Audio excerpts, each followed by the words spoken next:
香港政壇風雲，主持塔哥蘇浩。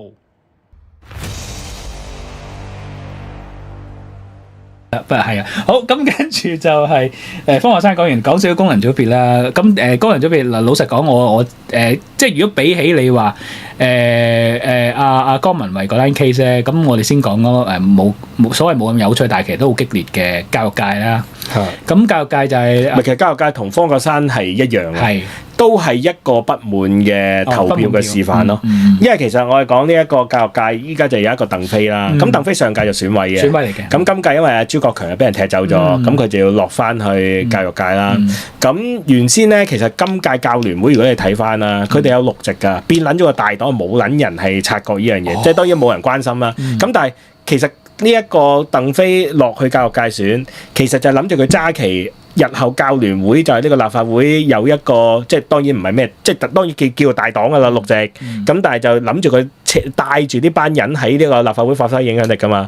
點知佢原來只係爭1500票就輸撚咗俾佢嗰個嘅對手，就係呢一個張澤松。咁張澤松係咩人咧？咁其實佢就係城大嘅協理副校長嚟嘅。副校長。咁但係個 main point 係乜嘢咧？我哋成日都話，即係教育界咧，其實就係資源分餅仔，即係好簡，即係其實最主要係分2 part 啦。一 part 就係中小學，另外一 part 就係大學。咁冇，即係如果你作為一個教育界嘅選民咧，你係唔會走去投一個大學校長嘅，因為你知道大學校長係唔會幫中小學爭啲乜嘢嘅資源啊、權益啊，佢一定係要求個政府撥多啲資源去呢一個大學嗰度㗎。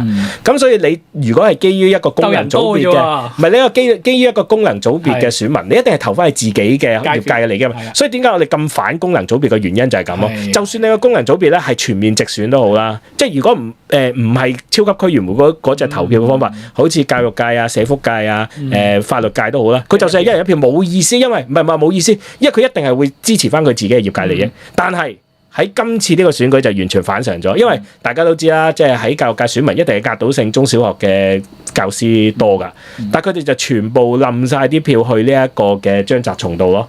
咁結果即係當然咁都係鄧飛贏，咁鄧飛贏13000幾，咁呢個張澤松咧就係11000幾。咁但係如果你好熟悉即係教育界嗰個過往往績，你就會好 shock 嘅一樣嘢就係呢班人係違背佢自己嘅業界利益，走去投一個大學校長，而個目的就係得一個嘅啫，就要拉你鄧飛落馬咯。即係呢一樣嘢係其實係好震撼啊！因為功能組別你為咗要去令到一個人落選而違背你自己嘅利益係好罕見嘅一件事，就算喺泛民嘅時期都好難得㗎咯。咁大教育界或者社福界咁佢嗰個選民基礎多好多嘅，即係比其他唔係咁多好多個大前提就係咁，你都係會為自己嘅利益去投㗎嘛。咁點解你會違背你自己去想一個人輸咧？你啲人曳啊！咁然後我就諗一樣嘢咯，就係如果你哋真係想借住個選舉去，即係點樣講咧？即係你去話俾人哋聽你好不滿嘅話咧，其實你只要冧多1000零2000票啊！即係你只要教育界選民就可以成功㗎啦，就6-7萬人㗎嘛。咁你冧多1000零2000票，你就可以推跌咗，即係推倒咗呢個鄧飛喎。而就係因為你哋杯個嗱，我唔係話啱定錯，我即係純粹講個結果就係你多1000幾人，你咪就可以令到呢個政府係你唔單止拉咗定鄧飛落，你亦都令到個政府好撚冇面，因為當初我係講呢一個鄧飛就係呢個蔡若蓮嘅繼承者嚟㗎嘛，而你拉佢落嚟，咪即係代表政府嗰個安排接班啊，或者係成個嘢全部都失敗咗咯。咁但係咁因為你杯葛選舉，咁咪結果咪爭過1000幾票咯。咁呢個係大家嘅選擇嚟嘅。咁當然我都明嘅，啲黃絲我寧願唔投，即係我就係講個客觀嘅事實俾你聽，就係有一班人其實就好似我係講方國珊攞票後咁咯。係你可以杯葛選舉，你可以完全唔撚嚟，但係事實上仍然係有好多香港人係想用嗰個選票。喺呢個完全唔民主或者佢冇乜代表性嘅一個嘅制度入邊，去歪收佢個意見咯，係去玩啦！你可以講得正面啲就係我就係要玩啦，我就係玩，幾乎玩贏個 game 添。嗱一邊係贏咗㗎啦，就係我講方國珊咪做咗票後咯。咁另外一方面就幾乎贏咯。不過呢一樣嘢一顯露咗今次選舉有個咁嘅結果咧，可能下一次啊，我講緊下一次，如果會唔會有一啲有啲人會真係差少少啫喎？唔係，但係即係你講仲選唔選？我係鄧飛，我下屆係啊，肯定叫翻我一定要入翻選委咯，黐撚線，我點撚到自己咁拉人憎嘅啫？但係佢呢個力量，不過嗱，當然啦，仲有幾年時間，唔知嗰個選民成分啊玩法會唔會有唔同咗，唔知啦。不過如果我係鄧飛係啦，即係我都係唔 Q 再搞。唔係咁，可能下次佢已經做咗教育局局長咧，點知啊？都係嘅，係啊。咁好啦，咁跟住教育界講完之後咧，再講多少少呢一個工聯會輸咗嗰兩個人咧，唔得，因為一定要提，太開心啦。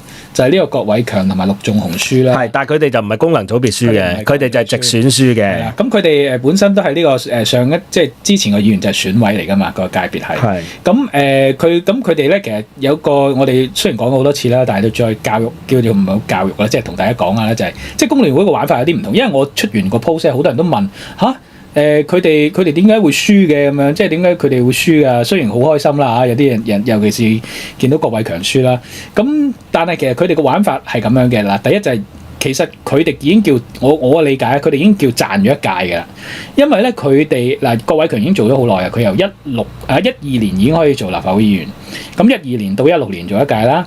咁然之後跟住去到16年到呢一個叫做21啦，呢一屆咁樣啦，應該話嗱，如果即係做咗3屆啦，係啦，已經做多一屆。咁然之後咧，仲係因為19年嘅事件咧，令到佢叫做可以即係叫做做耐咗啦。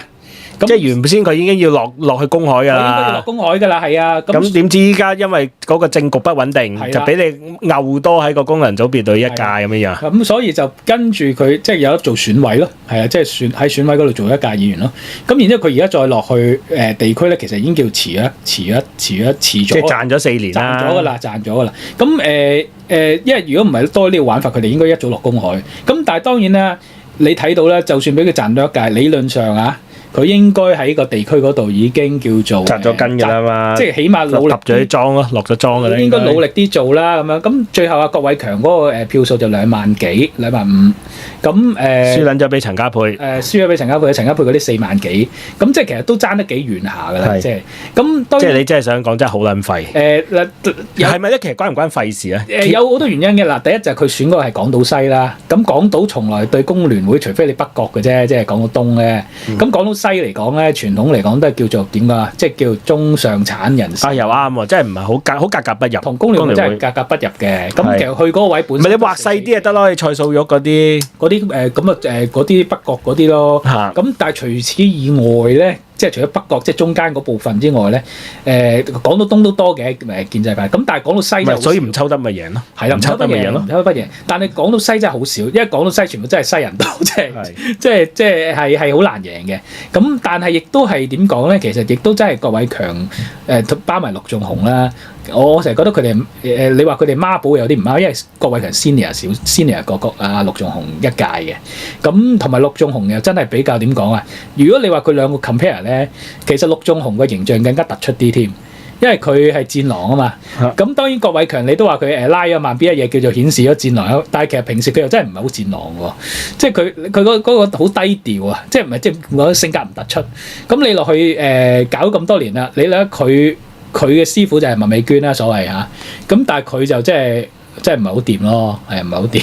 咁所以陸頌雄咧，反而我咧，如果你話 predict佢兩個咧，我覺得反而之後可能陸頌雄上翻去嘅機會仲即係而家佢可以翻煙，我覺得可以嘅陸頌雄，因為佢夠，我估佢呢幾年在野啦，所謂佢會更加。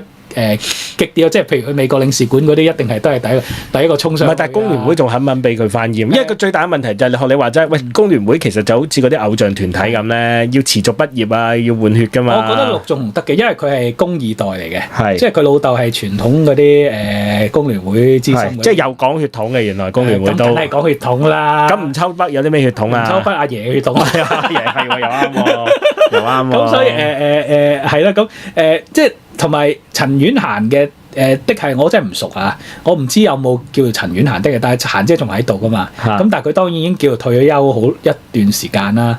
咁但係就算係嫻姐咧，我估佢都唔即係個遊戲規則一定係佢有份制定噶啦。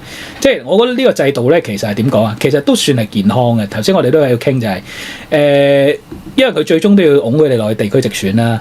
咁如果你雖然你話啊好無謂喎，無端做下好安全㗎，點解又擁佢走咧？你之前做開嗰啲嘢又熟手又咩咁擁佢走，你係可以換血，但係好危險喎。咁你又可以 compare 下頭先我哋咪後講就係，譬如好似自由黨咁張宇人。喂，你真係唔係今次阿爺話70歲要叫大家行開嘅話咧，張宇人一定會繼續做埋落去嘅喎。咁呢一種咪真係叫即係果然右派啊，即係壓住個位喎嚇。唔係佢咪咩咯？佢咪香港佩洛西咯。佩洛西係啊。佢再做耐啲真係唔係㗎，香港 Mitch Connell 即係麥康奈，香港麥康奈路都行唔到，都仲可以繼續做嗰啲係嘛？咁所以即係佢又可以真係做好耐喎。即係佢自由黨嗰啲，你諗下面嗰啲即係冇乜幾個係你睇下阿李梓敬就係一個好明顯嘅例子啦。點解等咗咁耐，等到佢終於轉黨先至走得？咁當然佢因為佢個老細係田北俊啦，但係其實佢已經反撚咗骨㗎啦，表晒咗。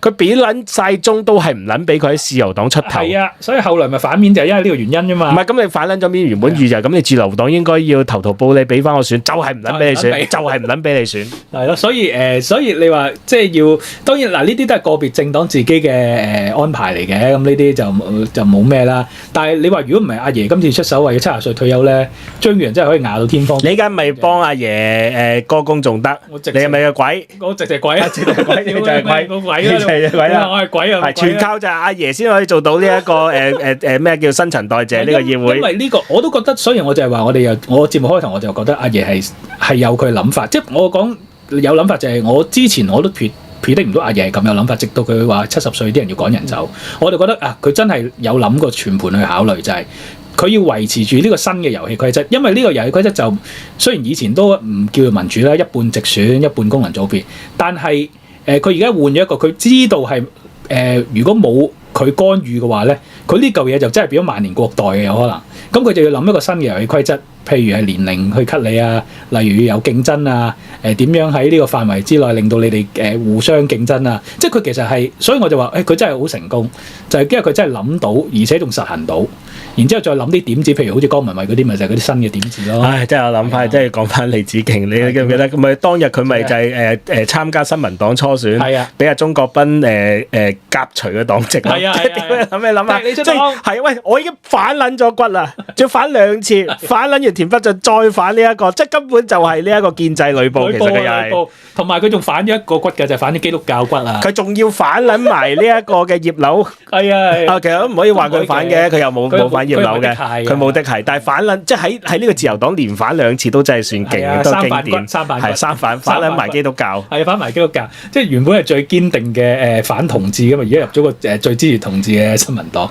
咁啊好啦，咁呢一個係啦，講完啦嘅大致上，其實好多。唔係，其實工聯會仲可以講嘅就係，其實佢贏係贏開行嘅，想講，即係吳秋北、陳穎欣同埋阿邊個啊，同埋阿鄧家彪，其實都係即係你要睇公民黨工聯會好簡單，即係其實就係你有知名度嘅人選啱區，咪就係會大勝議會咯。咁然後我就係最唔撚中意啲即係某啲分析就講點解工聯會古衛兵會輸啊，或者我係講呢一個工聯會嗰啲嘅候選人哋會輸，我就係因為阿爺配票要救呢一個嘅民建聯，真係好撚心啦！古衛兵點會贏撚到啊？都唔撚識，曾勁聰咁樣會唔會贏啊？都唔撚識。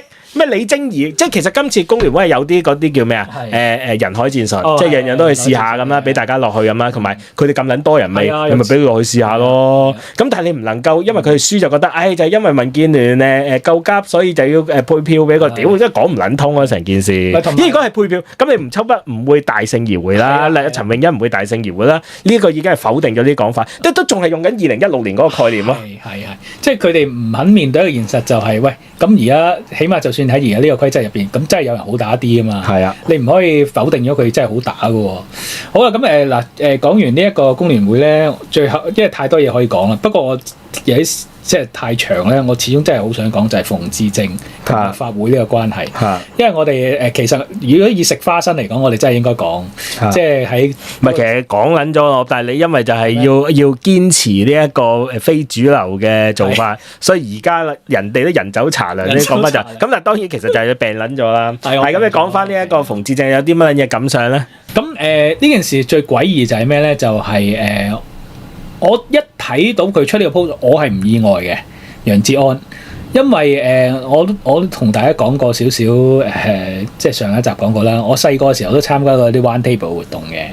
咁我當然咧，楊哲安啊嗰啲係叫精英階層，因為個 Round Table 入邊其實都分好多階層嘅。即係嗱，你知道咧呢喺我講我個年代啦，其實就即係幾百花齊放嘅。當然傳統嘅社運圈就係學聯啊，跟住學生運動都即係黃之鋒嗰啲未嚟啦。當然係即係有學聯啊，有啲學生組織啊、學生會啊。咁但係咧，當其時比較新嘅就係 Round Table。咁同埋仲有啲人就去傳統嘅泛民組織啦，尤其是當年最興嘅就係公民黨啦。咁我身邊好多同學都去咗公民黨嗰度所謂參政咁樣啦嚇。咁 Round Table 一個叫做好多叫做咩啊？有啲人你知佢好唔想參加泛民嗰啲啊，因為覺得好 cheap 啊嘛，即係又要落區又要照顧阿婆咁樣做嗰啲嘢，唔做啊。咁就去咗一啲所謂咁 Round Table 即係開咗一個新嘅 market 喎。有啲好似 high class 啲啊 think tank 啊、智庫啊，大家可以着住西裝啊，或者好 decent 有文化人、有商界人，哇！又唔係自由黨喎，又冇嗰陣除喎，哇！咁就好多人去咗。咁楊哲安嗰啲其中係一紮嘅。周浩鼎我其實唔係好記得，因為佢後來馮智政就話咩？因為馮智政都係核心嚟噶嘛，核心嘅內圍嚟噶嘛。咁即係但係楊哲安我係知係有嘅。咁佢哋嗰個關係係早一早就喺度噶啦。咁所以我其實唔意外嘅。但我意外嘅地方就係佢點解要公開撐佢選舉咧？即係呢個我係拗頭啊。所以我後嚟當其時我心睇咗第楊哲安加埋佢後來金文峰啦嚇，我就覺得佢話其實應該係咪真心嘅咧？即係我嗰一下即刻第一個反應係咁諗。咁然之後隔咗冇耐咧，我哋就即係我收到一啲消息啦，就話佢開始向周圍啲人就澄清解釋啦，就我其實都唔想㗎，我屋企人啊俾人夾啊總之係啦，咁樣就講咗呢個咁嘅信息出嚟啦，咁樣咁但係我聽到我又係講我第一個反應啦，我有啲半信半疑嘅。即係對於呢個萬年都係一個理由，即係俾人恐嚇啊，俾人夾啊，我係有啲懷疑嘅。我唔知你點睇啦？其實好簡單，即係第一樣嘢就係呢個一定係一個 mission。係，我覺得一個 mission 唔係嗰啲咩人選問題，就係因為嗰3個人都係直選㗎咯。即係有90個議席，咁撚多個，即係可能有8幾個立法會議員，你走去推薦3個人，會唔會咁高命中率3個都係直選嘅咧？我覺得係個機會咧好撚低咯。喂，咁你建制派好撚多人選㗎嘛？揀嚟揀去都係直選嘅人，咁就只能夠一樣嘢，咪就係你要幫呢一個，即係有個任務要推呢一個嘅直選咯。因為喂，你調翻轉諗，你只要講一個係選委或者功能組別嘅人咧，你已經 side track 咗件事㗎啦。因為你一講，喂，咁啲人就覺得，屌咁咪又係即係阿爺玩晒，咪又係功能組別，咪又係選委。喂，咁你講嚟講去嗰啲人都係呢個直選，就肯定係一個任務嚟㗎啦。咁第二樣嘢就佢當然係俾人夾啦，因為我亦都知道係唔止一個人係有俾，因為今次呢一個即係我哋講呢一個特區政府同埋呢一個中聯辦都係好撚 care 嗰個投票率，咁所以真係出盡心，即係唔好講其他嘢。我試過有一次過對面海食飯，無論啲一個好撚陰暗嘅地方啊，有7條友排撚咗喺度，舉撚晒牌，但係唔係幫任何人助選喎，係叫人投票喎。咁啊咩人嚟嘅咧？屌，肯撚定就係公務員咯。咁但係喂嗰位冇撚人會見撚，因為黑掹掹冇街燈都冇知有7條友，冇得好似鬼咁樣抬撚住啲嘢，跟住隔離有張台咁樣擺緊晒嗰啲嘢喺度，你知道喂嗰個資源嗰個投放之大啊，係你難以想像。咁當然俾人夾亦都好合理啦。我唯一一樣嘢唔撚信嘅係咩咧？就唔係夾佢啲屋企人咯。咁可以夾你有好多嘢夾噶嘛？唔係就好簡單，咪就係利益咯。而我亦都唔介意直接去講，即係你問我估嘅當日就係估，就係唔撚俾你做光明頂咯。即係咪好簡單？你唔好撚做咯，你唔撚幫我哋做呢一樣嘢，你亦都再冇一個留喺光明頂嘅價值啦。即係之前即係我唔知我喺其他地方講嘅時候，你有冇聽過就係即係從來即係點解陶傑可以即係做光明頂？其中一個交換嘅條件就係要有一個有個黨委書記係啊，有個黨委喺度，係或者個市委啊，即係嗰啲市唔知乜乜係夾撚住啦。咁咪就係我哋講呢個交換咯。咁而家個問題就係呢一個嘅黨委書記咪就俾人夾喂，咁黨委可以隨時換啫，唔撚一定係你噶嘛。咁但係當然點解咁而家都做撚突啦？光明頂都要接埋咧。咁呢個就留翻我哋之後，我哋留翻之後其他嘅集數先做，因為始終呢個都係一個以事論事嘅節目啊嘛。係咯。但係即係我講多少少就係佢身邊嗰啲人反應啦，譬如當然你個朋友沈旭輝，係佢嘅反應又好奇怪啦。佢好奇怪咩？有咩奇怪啊？佢出咗篇長文啦，我當時睇到係覺得我唔覺得奇怪喎。即係我講我覺得奇怪喺邊咧？嗱，第一要一個老細幫條僆去擦屁股咧，呢樣嘢咧係違反咗職業嘅一般嘅常識嘅，即係佢要去到老細幫你去抹屎嘅時候咧，即係證明你做嘅嘢咧係唔掂嘅。先解唔撚掂啦！咁所以我就拗頭就係咩咧？就係第一，如果真係純粹，即係可能或者包括佢自己都高估咗自己咧，就係喂我嘅利用價值好大嘅喎，我又統戰黃絲，令到啲黃絲又好中意我喎，佢哋又唔覺得我係藍絲嚟嘅喎。喂，我統戰價值咁大，你唔係而家嚟暴露我係嘛？嚇？點解我而家暴露咗？即係要搞到我要係話俾人知我原來真係建制派嚟嘅，咁我以後仲使撈嘅咁樣？咁我即係其實你咪即係等於夾我，等於連我呢個黨委書記都冇得做咁樣。咁佢可能自己就覺得佢自己都好拗頭喺呢個情況之下，咁但係你接得 mission 啊，如果你係即係忠誠嘅黨員嚟講，喂，你都做得好好睇，你唔好做到又喊苦喊花，又話俾人夾，所以我唔明個位喺呢度，然之後跟住又要去到搞到要你老細幫你抹囉柚啊，喂，咁搞咩啊？即係你平時你哋唔係接公關 job 嘅咩？點解你哋自己製造咗一場公關 job 彈出嚟啊？所以我唔明呢個位啊！我首先第一樣嘢。嗱，當然啦，沈旭輝係阿馮智政嘅老闆啦，但係喺呢個 case 咧唔係咁睇啊。呢個 case 係咩咧？就佢哋都係靚咯，即係有個更上線嘅人。哇！我唔撚理你，你就同我搞撚掂佢啦。其實咁樣樣啦。咁第二樣係咩咧？就係我唔意外喎，嗰篇嘢冇人睇得明佢講乜撚嘢嘅喎。即係當然佢啊兜個圈又講話咩佢俾人哋咩屋企人乜撚嘢嗰啲。但係其實你睇到篇嘢係冇任何嘗試去拯救到個公關，都拯救唔到啊！咁點解？首先當然啦，就係即係點解件事搞得咁禍？其實我喺其他節目都有講過，因為你覺得禍啫，我哋共產黨邊覺得唔好喎？即係你嘅禍同共產黨嘅禍係兩件事嚟㗎。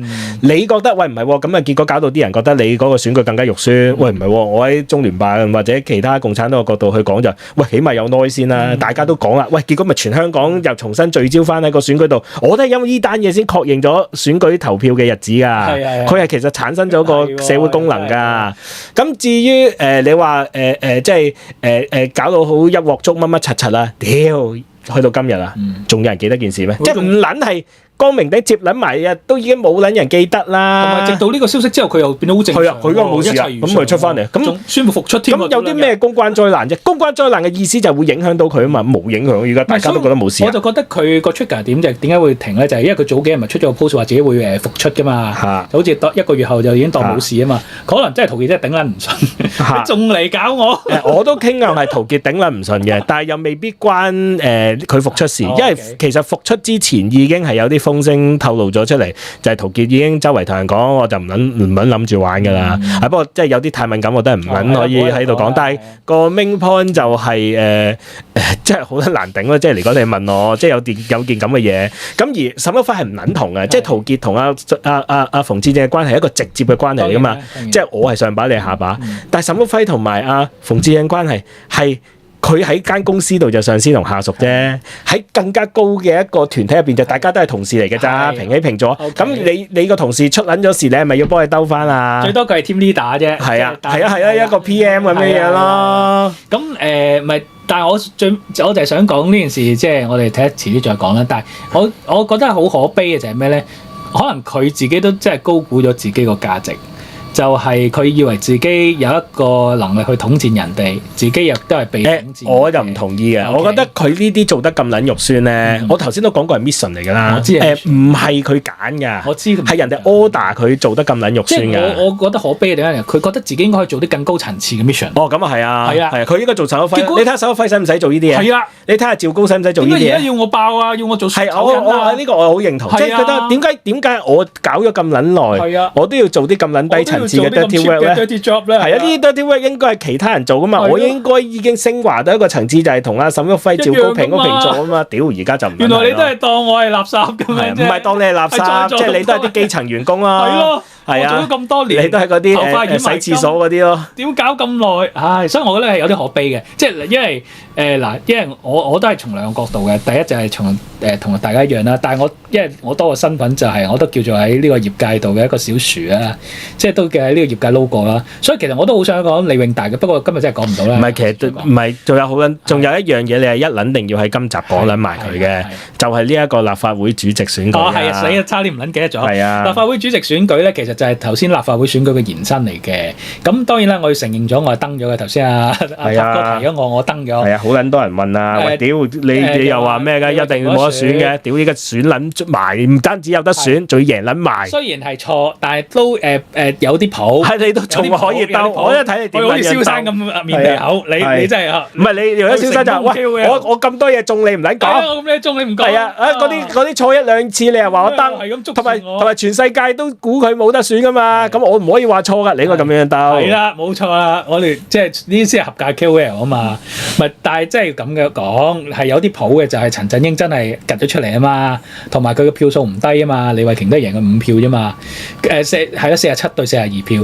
咁因為陳振英咧，我之前點解會覺得佢可以？咁咪即係有一個人冇投票？90個啊嘛，有一個人冇投票。嗰條我驚佢下屆冇得做。呢個唔知啦，呢個唔知咩原因啦。啊，呢個真係好撚危險。即係阿爺咧，原來係捉得好撚緊嘅。即係重要嘅嘢，你係即係23條，咪有一條友冇投票，結果冇人得做啊。就係你投少一次，你就冇人得做啊。嗱，咁但係必須要講咧，就係陳振英佢嗰個勢頭係好勁嘅。咁呢個點解我之前會咁樣估咧？就係因為你知我哋做之前係選舉之前㗎嘛，即係咁嗰陣時個評估就係點解咧？就係因為民建聯氣勢如虹啊，即係佢掌握嗰個資源咧，或者嗰個喺立法會又好，成個政局又好好大。而阿李慧瓊咧，佢又後來我再 check 清楚先知啦。其實李慧瓊佢當然係港區人大啦，而陳振英都係㗎。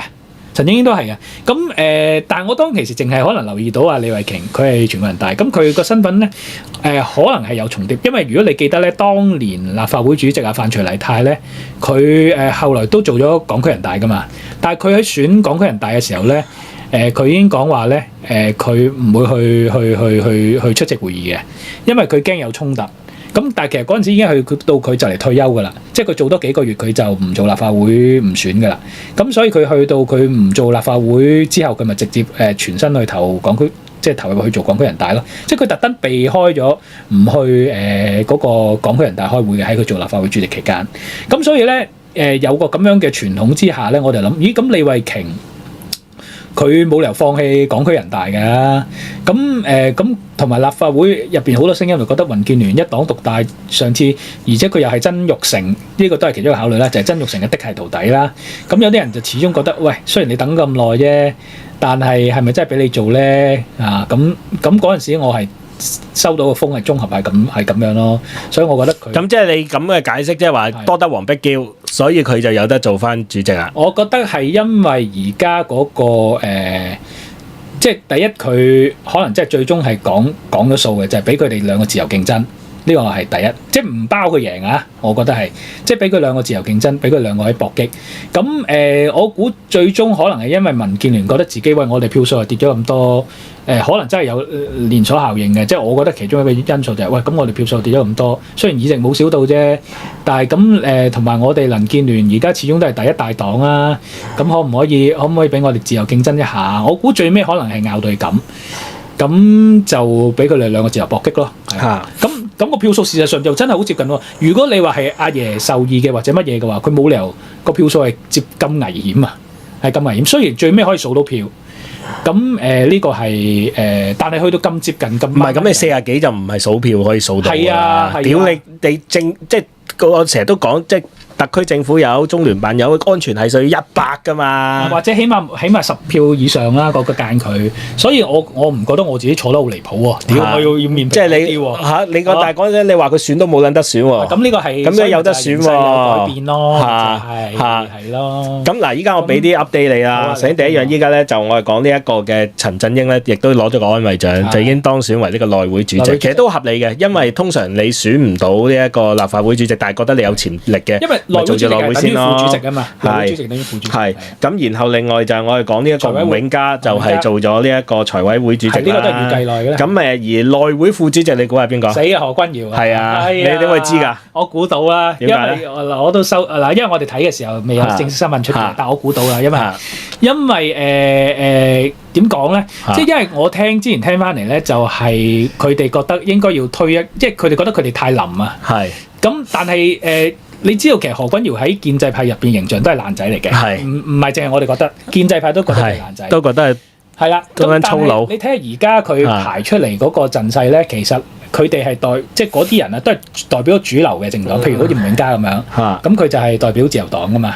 咁跟住民建聯又有李慧瓊啦，咁然之後副主席即係阿陳振英，其實就等於嗰班專業人士嗰扎人。咁但係就冇一個 G19啊，嗰叫咩乜鳩嘢？但係就差一個激進派。咁而何君堯咧就係做咗激進派嘅代表，就做咗內會副主席。咁佢會唔會搞呢個抗爭咧？係呢一個內會搞抗爭。所以其實佢哋自己內部都係派系㗎嘛。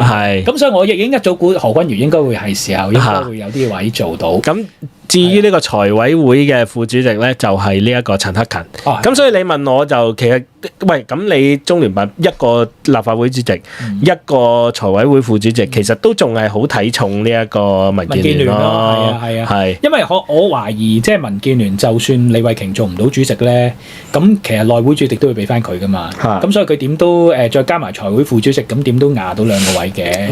咁所以呢個係啦，同埋。即係點講咧？因為上一次嘅即係立法會主席曾鈺成啦，曾鈺成再之前范徐啦，范徐第一屆啦，跟住曾鈺成啦，跟住又間咗個梁君彥啦，咁而家又俾翻民建聯，咁係咯，咁然之後其實我哋之前講過，點解我又會估唔係啊李慧瓊咧？就係因為葉劉都係一個變數嚟噶嘛，咁但係葉劉冇得選啦，之後我哋知道。同埋佢亦都公開講話佢唔中意做立法會主席噶嘛，係因為冇得表現，冇得表現啊嘛，又要睇水喉啊，又話要佢公開講又要睇廁所啊，做好多嗰啲雜務嘢，佢又唔想做噶嘛。咁當然佢就冇得選，冇得講啦。咁但係李慧瓊咧就真係等咗好多年，佢做咗咁多年內會副主席，倫理上又應該到佢嘅。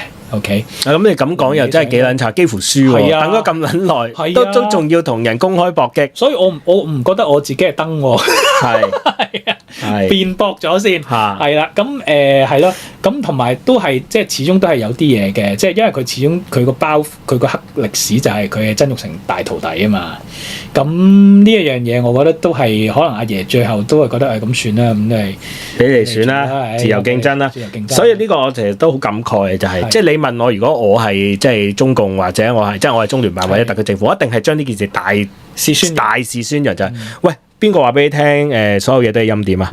邊個話俾你聽？呢一個立法會冇競爭啊！喂，你淨係睇嗰個立法會主席嗰個激烈程度啊！激烈㗎，都肯定。喂，咁你爭幾票就肯定好撚激烈啦！你唔使咁諗啊！咁不嬲共產黨數開票㗎嘛！突然間你而家爭5票就決勝負喎！喂，呢個咪就話俾你聽，我哋都有民主成分。即係如果我係共產黨話，喂，你哋唔好覺得心灰意冷啦，唔好覺得立法會冇得玩啦！喂，淨個主席啊，都選到我係講拆晒天啦！咁而佢唔敢咁樣做咧，我覺得只係得一個原因咯，即係你唔好怪我批評，但係我覺得真係要批評就係你哋懶咯，即係覺得咪就係我哋做嘢咁啊！喂，屌啊，下一屆都有撚排啦，5年後咁我哋咪4年後咁啊屌，到時咩2028、2029先算咯，屌依家我哋理咁多做乜撚嘢？依家啱啱完咗，大家應該開慶功已經過咗30，喂，即係做嘢唔係咁咯，你問我，喂，而家雖然我係講仲有4年，咁但係你依家都已經開始要部署啊，咪同人講，喂，你睇個立法會主席競爭得幾激烈啦。喂，其實呢個立法會仲有救㗎，大家即係而家我哋做鬼啊！喂，大家不如留意翻立法會啦，睇多啲呢個新議事論事啦，去即係我哋講話留意翻個立法會，佢哋就係唔做啊！佢哋覺得喂會唔會4年後先算啦，搞咁多做乜撚啊？咁啊同我哋啲打工仔心態有啲乜撚嘢分別啊？即係過咗個 deadline 就屌下一個 deadline 嚟先開始做嘢啦，而家我哋就去 hea 住先啦，即係即係我好感慨嘅地方就係呢度。一係你就完全唔好講。因為你就完全唔好理，你又唔好到時又忍唔住又要走去講。唔係，但係我都明嘅，佢哋都係覺得屌你班香港人咪有金魚記憶。我而家講定俾你聽有競爭啊，到時都唔撚記得啦。即係我覺得會係咁嘅。好啦，但係仲有一個話題係需要講嘅係咩咧？咁你覺得李慧瓊而家可以做到立法會主席，咁會唔會下屆特首人選咧？即係唔係今屆啊？即係當然下一屆就係我哋講唔太急啊，就唔會輪到佢啦。咁但係當然其實下一屆都好值得講啊，因為之前一路都講立法會其實就係陳國基考牌嘅一件事嚟噶嘛。咁而家佢過到3成喎，你覺得陳國基做下屆特首嘅機會大唔大？因為啲人講佢理論上啊，呢個宏福苑大火咧，其實最應該孭鑊嘅就係佢，因為其實政務司就應該係 control 曬所有啲政府部門噶嘛。咁喂，如果你講宏福苑大火，佢就真係冇即係嗱，當然我哋已經 skip 咗李家超唔講啦，因為我係覺得即係其實即係係啊。咁但係個 main point 就係咁，喂，立法會佢係立咗功，但係宏福苑大火孭咗個鑊，你覺得下一屆其實佢有冇機做到特首咧？唔係，我講咗李慧瓊先。係李慧瓊咧，佢而家做一屆咧，佢好似應該係59啊。係我如果冇記錯，應該差唔多60。咁佢實有仲有機會去玩，我意思係，就算佢再即係年齡就一定有得玩啦。就算佢再做多一屆立法會主席都仲得。係即係我意思係。但係我依家講係下屆主席，下屆特首啊。下屆因為依家我開始即係我唔知你哋有冇咁嘅諗法，我就有一個潛意識覺得就係以後每一屆特首都係做一屆嘅啫。係呢個一定係啦。係咁啊，下一屆再下一屆咯。咁啊，即係其實我哋講係6年後咯。咁6年後即係佢當然如果仲係做緊立法會主席，可能要辭職去選啦。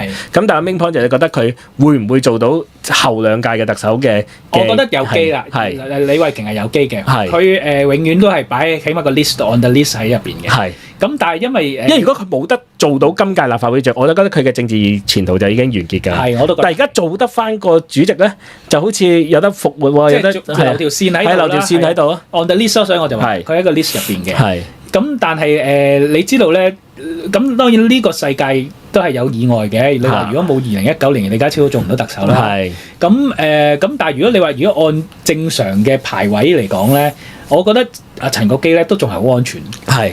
因為你就算你話佢雲福苑賴嘢，咁佢唔係淨係做一單嘢，喺阿爺嘅角度唔會淨係睇佢做一單嘢。係，即係都係睇長遠嘅。即係佢點解擺佢喺呢個位，同埋一路俾佢 keep 住曝光咧？就因為信得佢過，呢個先係第一樣嘢最重要嘅嘢。如果佢呢樣嘢冇影響嘅話咧，我唔覺得有咩影響喎。咁咪即係其實唔會有雲福苑有人孭鑊咯。係起碼唔會孭到政務司嗰鑊。係啦，嗱，我覺得咧，而家大家都仲喺度嘈話冇人孭鑊，我覺得一定有人孭鑊嘅。係而且一定有高官落馬，咁但係你話係咪去到政務司咧？政務司咧，我就未必，因為嗰個唔係政務司，嗰個係陳國基。係陳國基係唔會落馬嘅，我覺得係，除非佢真係做咗一啲好乸嚴重嘅嘢啦，我唔知咩，或者突然間爆咗單新聞嘛。係啊，咩雙規啊，即係唔知做違規違法咁啊，冇搞啦。但係你話如果因為你知道阿爺咧，其實佢其實諗你又可以話佢複雜，又可以話佢好簡單，佢就係喂咁。除非好似19年咁大鑊，要再換個武官出嚟嘅啫，否則嘅話，喂，唔係其實佢都文武雙全㗎，係佢又係武官出身，但係其實佢搞政治嘢又係有佢武官底啦，冇問題啦。咁但係你話去到安排一個陳國基已經排咗咁耐啦，佢其實應該唔想再喐嘅喎，或者真係仲有一個係，即係當然都係一講穩定就係你臨時換，但係唔係喎，其實。即係呢個政府好撚中意臨時換馬咁啊！即係過去出去特首啊！咁你要有變數咯。你而家你個政局咁死局，即係唔係咁死局，即係好穩陣，即係好穩定。一池死水又得，你話佢唔係咁？你宏福苑仲唔係搞亂檔？宏福苑係搞亂檔，但係個問題我都明嘅，因為如果宏福苑你話因為咁唔俾陳國基做，咁其實成個高官問責團隊都要孭鑊嘅喎。走曬啦，咁就應該全部都冇得做喎。咁又冇可能喎，又啱喎。可能我起碼無論係收風又好，評估分析又好，我覺得冇可能。即係佢始終都係你，除非真係講到尾，即係除非閘都換埋人啦。即係好似嗰陣時呢一個胡溫即係最尾要點啊曾蔭權做，咁即係要阿董落台，即係你話要去到換阿頭先至會出現呢啲咁嘅變數。如果唔係如果係江派嘅執政阿董肯定做到尾。即係所以覺得羅淑佩都冇機啦。羅淑佩可能都 on the list 嘅喎，不過即係嗱你要講緊係下一屆啊嘛，下一屆咧就肯定未到，即係我覺得你要睇就係陳國基上咗去之後，首先邊個做政務司先？咁如果你鄧炳強冇得做嘅話咧，其實就又係佢就已經可以死咗條心啦。可以專心去為你嘅即係退休嘅人生鋪路啊！可以安排定啲退休人生廣告啊、保險廣告啊，所以係咯，因為你諗下，譬如好似咩叫好強烈，你會知道佢冇得做。譬如好似曾俊華咁，你知咯，連報名都唔俾佢報名，辭職都唔俾佢辭職啊！你咪知道，即係去到嗰陣時搞到咁僵，你成個政界啲風聲都知道佢一定贏唔到啊！係唔知點解有啲泛民仲會覺得佢有機會贏咁攞唔夠嘅啫，係啊！咁但即係你除非去到呢個位。否則嘅話咧，我真係聽唔到佢有咁樣嘅，好似嗰啲曾俊華。咁至於下屆就，你會覺得就係羅淑佩啊，唔係即係下屆就係李慧瓊啊、羅淑佩呢啲全部都有條線，但因為太遠啦，所以只能下屆先知。太遠啦，但係你話 on the list 喎，李慧瓊一定 on the list，從來都 on the list。不過佢真係唯一考慮就係佢嘅所謂政治，就係多得佢師傅。就係個血統有問題。所以你知道啊，曾鈺成佢其實佢都有佢嘅制約嘅，即係佢唔可以講得太放，或者唔可以做得太。因為佢都仲有個遺產喺度啊嘛，佢有成紮人樣喺度啊嘛，尤其是李慧瓊啊嘛，咁所以係有啲。唔係咁啊，馮智政都係 under 佢嘅，唔係其實可能都係因為係都有啲乜嘢啦。但係馮智政肯定唔係的係啦，咁但係即係佢唔係曾鈺成嘅的係應該話係啊，咁佢係係咪葉老先生嘅的係咧？我唔知啦，係啊，咁樣係啊。唔係呢啲八卦可以留翻其他講，唔係，但係最尾都係講嗰個衣缽問題咯。其實都係咁，其實立法會都好明顯嘅衣缽。譬如我哋講阿田北辰有佢嘅衣缽啦，阿葉劉有個衣缽啦，其實都有嗰種即係點樣講啊？即係下代係師徒制喎，其實原來都有喎。係啊，咁政界係咁樣噶啦，因為你嗰個你要培訓，其實你講到尾都係人。即係你政界你就係要有粒星走出嚟啊嘛，就算佢唔係粒星啊，你都要要求佢將你個政治理念或者政治路線啊延續落去噶嘛。你只能夠你要全部人跟你，其實好撚難，你一定要揾一個領頭人去做嘅。咁所以最尾都係師徒制結果，除非阿爺攝個人俾你夾硬要好似日本咁樣幫你揾個契仔要頂你個位嘅咁。唔係，其實依家都少噶啦，以前要攝係因為嗰個。即係同泛民嗰個競爭好激烈啊嘛，一定要安排啲信得過嘅人。而家屌你諗下啲契仔都已經俾人哋踢走晒啦，即係都唔認你係契仔啊！咁啊西環契仔啊謝偉俊都唔認你係契仔，即係而家冇需要有契仔呢樣嘢。咁反而個承繼衣缽嗰樣嘢就會係出翻嚟咯。即係你而家唔使好公開公關地好打得，即係好同以前唔同啊！即係你，但係你肯定要咁，你剩得落嚟嘅標準就係你第一要忠心聽話信得過啦，跟住落嚟就係睇下你嗰個路線，阿爺覺得值唔值得留低咯。咁so far咁大家講掂數嘅，咪就係而家嗰個你咪睇到咪就係個傳承喺度咯。即係曾鈺成有曾鈺成路線，葉劉有葉劉路線，係咯，自由黨有自由黨路線咁樣咯。係最後即係講埋呢一個話題，我都係即係一定要今集講嘅，就係呢一個即係被逼宣傳呢個立法會選舉嘅問題啊！即係我哋頭先講馮智政啦，咁跟住阿陳健民就提咗幾個人啊嘛，有提過阿湯家驊啦，有提過呢一個嘅民協啦，咁然後佢就暗示嘅話，有啲人咧就被逼嘅，有啲人就自願嘅，有啲人就已經入咗建制嘅。咁當然阿湯家驊就算係入咗建制啦。咁跟住佢話有啲人就會拗着數啊，或者某啲嘢嘅，嗰個就係馮智政啦。而佢話有啲人被逼嘅咧，其實就係暗示呢一個嘅廖成利啦。咁我呢度真係要幫阿廖成利翻案，唔係其實可能真係抹黑嚟嘅。因為我一路都講，喂，點解你哋會覺得民協係被逼嘅咧？因為就係佢哋嘗試去開個記者會啦，咁結果就失敗咗啦。咁跟住連案八都俾人拉埋啦。咁啲人就會覺得哇，咁大鑊，咁佢梗係要做啲嘢表彰，咁咪就係成個黨出嚟拉 banner 出嚟支持呢個立法會選舉咯。即係我係好撚想即係不一而再再而三去強調，其實每一年啊，係每一年阿廖成利都係有出嚟撐政府嘅選舉咯。由2年前嘅區議會選舉，去到呢一個舊年嘅呢一個叫咩啊？嗰個社會福利局嗰個嘅唔係社工嗰個註冊處嗰個嘅成員代表，即係黎文樂有份選嗰一個啦。佢都係影晒相話俾人聽，佢一定要投票㗎。即係我係唔諗明點解你哋係會覺得佢係被逼嘅咯。即係你哋就係將嗰個黃絲嘅價值觀放晒喺所有人度。咁以古仔嚟講係合理啊嘛。係啊，王伯俾人拉咗，佢又冇拉，逼住做第二啲嘢。但係佢完全唔撚記得咗民協就係又傾又砌咯。係啊，即使自己冇撚得選，同埋佢哋係好忠實嘅選舉嘅信徒啊，就係覺得即使冇撚得選，我哋都應該要盡力嘗試去喺呢一個選舉嘅制度入邊 endorse 佢。連臨時立法會係97年啊，不過太耐啦，即係都唔肯走啊。係啊，喺入邊。係啊，其實喂 turnout 就係走來始終如一。即係點解你哋會突然間覺得佢係被逼嘅咧？從來即係有啲人就係覺得。即係唔係講緊嗰啲咩投唔投共，有啲人就係覺得係要 endorse 個選舉制度，香港嘅民主先有希望咯。佢係選舉派嘅基要派，係原教旨主義，選舉原教旨主義者。佢哋總之嗰個選舉係點撚樣唔民主都好啦，其實只要有得選都係會去選。所以連初選冇機會贏，佢都要初選。咁我要幫佢講翻，咁你初選贏撚咗冇撚得選啦。係喎，幾個就好撚慘喎。係啊，所以我又會明點解佢 endorse個選舉機制，屌你老味，我就聽你班泛民佬點，屌你老味，結果點啊？結果一個就選贏咗冇撚得選，一個就參加初選就坐撚埋坐監，係啊，坐撚埋監。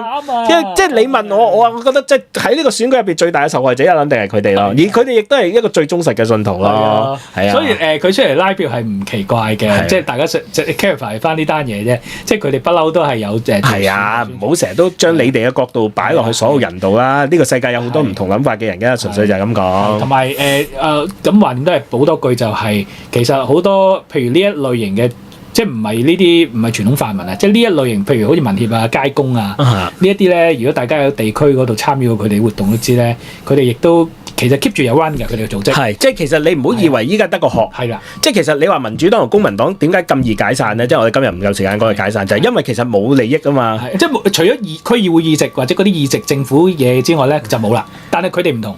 佢哋有個基層嘅社福，類似社福嘅組織，係有啲咧會掛住呢啲組織嘅名，就算冇掛住咧，其實都係佢班人嚟㗎。佢冇可能唔掛住民協個名，但係可能就因為民協嗰一個組織或者街工嗰個組織，仍然喺呢一個嘅政府入邊有一啲嘅 project 係啊 funding 或者 project 係可以攞到嚟做咯。係啊，所以係啊，尤其是好似街工咁啊，梁耀忠冇嘢㗎，佢都仲係 keep 住喺度做㗎。啊，唔係咁又咁，唔知話梁耀聽阿啤你講都話轉咗做推拿咯。咁嗰啲係啊，仲有好生意添啊！另一樣嘢係。Anyway， 好啦，咁好，今日到呢度。呢個議事論事嚟，呢一集我哋全部 free 啦，係啊。係啊，唔係睇下你 cut 唔 cut 兩集添啊，咁撚耐。好啦，係好，再研究。好，拜拜。